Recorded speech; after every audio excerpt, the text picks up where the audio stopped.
tuck handstand has transformed my body more than anything else. I'm talking improved overhead mobility, my shoulders are more open, and my thoracic is more extended for a better posture. Most importantly, decreased banana back, that dreaded arch that happens for many beginners in their handstands, is mostly gone. I'm getting better joint stacking, so aesthetically, my line looks better. What's cool is I can hold a handstand much longer now, and this has all happened for free thanks to the tuck handstand. Today, you're going to learn why this one exercise is way more effective than any other handstand drill you'll find on YouTube. What's up, everyone? My name's Daniel Vadnal. I'm a physiotherapist. I wasn't born in the circus with perfect mobility in my upper body to be able to do handstands. I know your struggles because I've been through them. I know what it takes to put in the work where it matters to actually improve your handstand, and I'm going to teach you that today. All right, where do we begin with the handstand struggles that I'm facing? I lack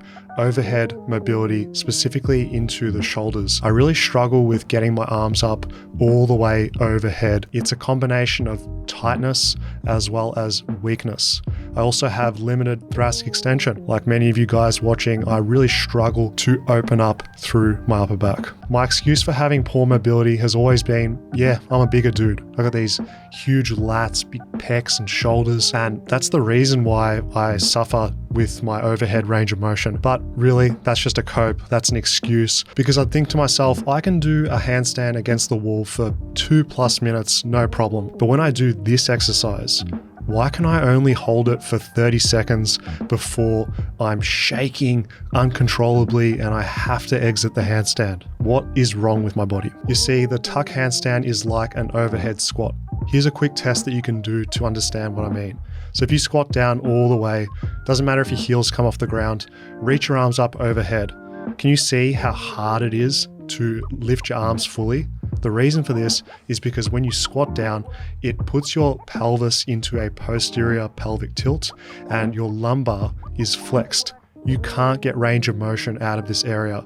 So it shows that your shoulders and your thoracic are the weak link when lifting your arms overhead. After realizing just doing handstands won't improve my handstand, I wanted to get serious about making change. So this past 6 months, I've been doing the tuck handstand 3 times per week, and here are the benefits that I've found. To address weak links, specifically shoulder strength. I'm talking about scapular elevation. Being able to push really tall in your handstand is something that is so important for having a correct handstand alignment, having good endurance in your handstand because of that joint stacking. Because the tuck eliminates that lower back cheat, it forces you to be in a hollow body. You can't extend anywhere but your thoracic spine, which is a severely lacking area in most people. You, me, we lack the strength, we lack the mobility in our thoracic. With tuck handstands, you're building up that posterior chain strength in your upper back. Before I gave that analogy of overhead squats, if you've ever done overhead squats or even front squats, you finish a workout feeling pretty sore through your paraspinals because you're forced to get thoracic extension instead of working through your lumbar to compensate by arching. That is what you're going to get with the tuck handstand. The exact same benefits apply here, and it is really noticeable in how your handstand feels and functions as well. For those of you that are struggling with press handstands, the tuck handstand is a gateway progression for building up your shoulder strength. It will address that specific straight arm scapular strength to help you unlock press handstands, and much more. Once you've spent some time drilling the tuck handstand, expect your normal handstand to feel easier and lighter because you've been in the trenches grinding hard on those weak links. If you're in a better alignment in your normal handstand, it's going to feel easier, and you get this for free by doing your tuck handstands. If you're someone who constantly falls under in the handstand, when you're kicking up, you keep falling down and you can't catch your handstand, or when you're doing a handstand, you find that you fail by falling back down and you can't save that particular motion. The tuck handstand, it improves under balance control. Why don't I just do it freestanding? What's with all this wall business that you've been showing me? With the wall, you're able to get into correct alignment. Your body doesn't want to get into that joint stacking, especially for beginners. Most of you guys that are watching this, you're not going to be able to access your perfect tuck posture by not using the wall. so use the wall. This tactile reference can't be understated.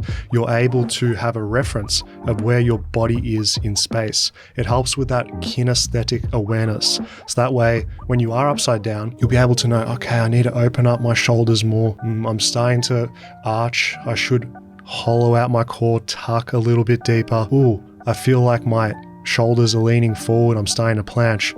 No. The wall gives you that reference of where you are in space. This way, you'll build good habits in training. When using a wall, you're not limited by balance. This way, you can push your sets much longer and get way more benefits because you can actually go till your muscles are genuinely fatigued, not just because you're starting to lose balance. With handstands, we all have bad balance days. The skill, it really is a key factor in your training, but by using a wall, you can consistently have good workouts every time. You just have to dig deep, push yourself, and then you'll benefit over time. But if you're trying to kick up into that tuck, it can be hit or miss, and we don't want to be limited by that skill component in our training. You can do these gentle stretches and hold the handstand against the wall up like this. That's easy, man. That's what anyone can do. By doing this tuck handstand, it's giving you that mental fortitude that yes, you can push an extra 5 seconds, 10 seconds.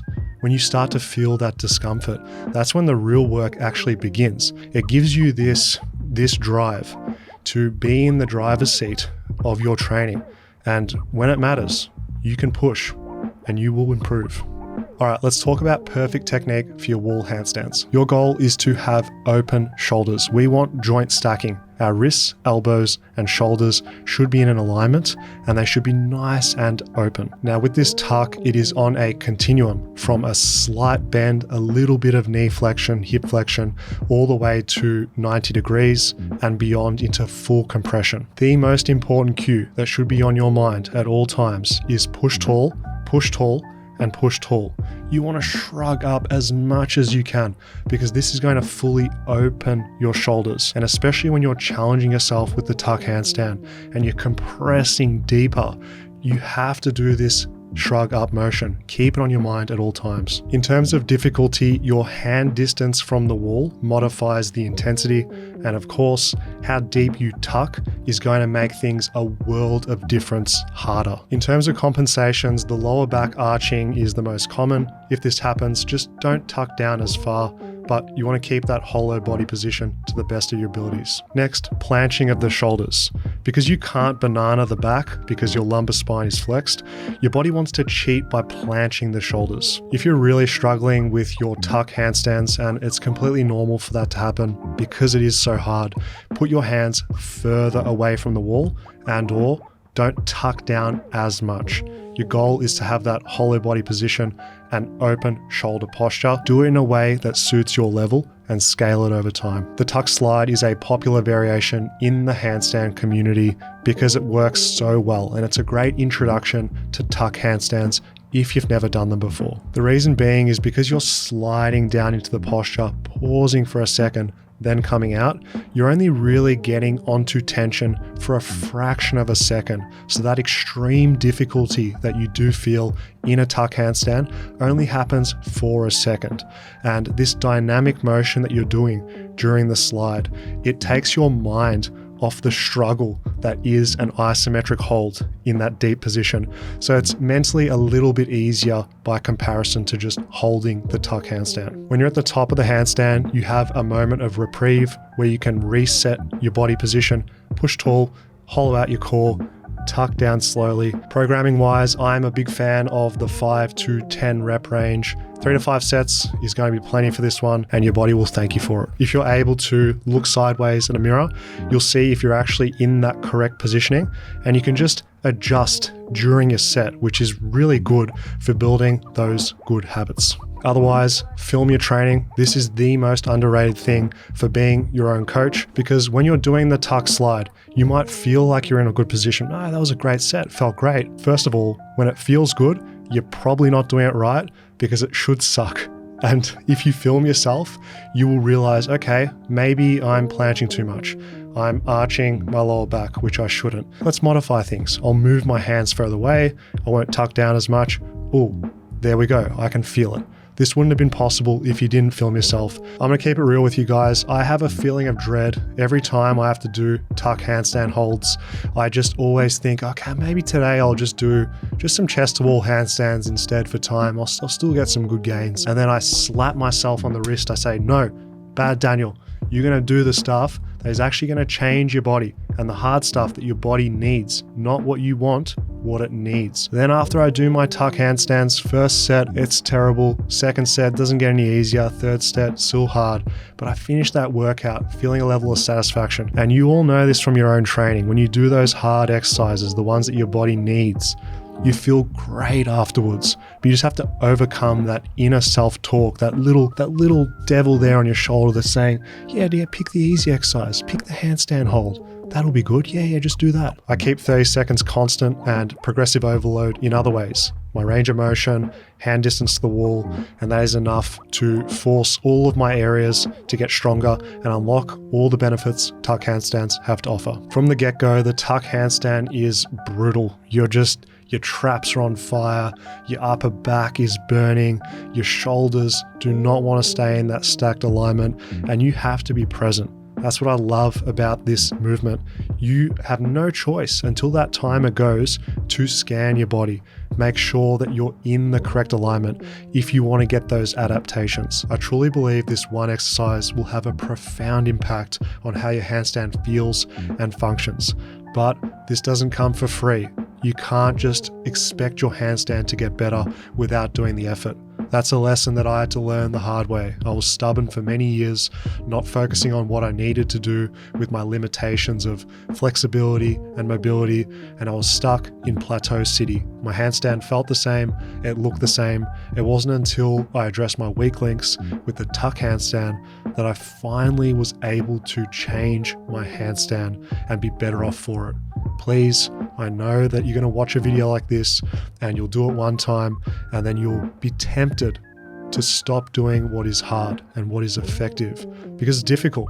But the ones that are able to consistently understand that this tuck handstand is one of the best things that you can do for your body, they're going to be the ones that have a good handstand. All right, fellas, top link in the bio to get my handstand program for beginners. I'll teach you how to balance a handstand for 60 seconds all the way to handstand push-up strength for reps. I will be your coach. Check out that top link in the bio and sign up today.